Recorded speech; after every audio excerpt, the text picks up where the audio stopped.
নিত্য প্রয়োজনীয় পণ্যের দাম কমাতে চাল, গম, আলু, চিনির মতো ২০টি পণ্যের উৎসে কর কমানো হয়েছে।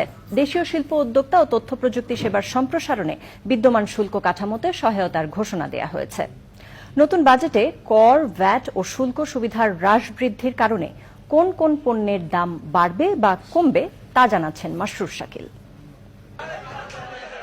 মূল্যস্ফীতির ঊর্ধ্বগতিতে সাধারণ মানুষকে স্বস্তি দিতে চায় সরকার।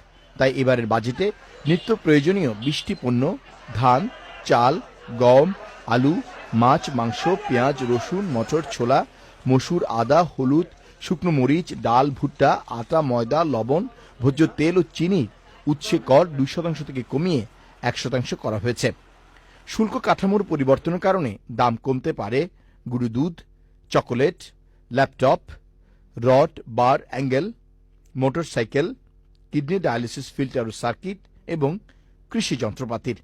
নতুন করে কর আরোপ ও শুল্ক কাঠামোর কারণে দাম বাড়তে পারে মোবাইল ফোনের কল চার্জ, বিদেশি এসি ও ফ্রিজ, ফলের juice, LED bulb, tube light, gas cylinder, বিভিন্ন ধরনের ইট, গাড়ি, সিগারেট ও তামাক জাতীয় পণ্য, কোমল পানীয় ও ড্রিঙ্কস, কাজু বাদাম, পানের ফিল্টার, জেনারেটর, হাসপাতাল সরঞ্জাম এবং বিদেশি ফল ও ফুলের দাম।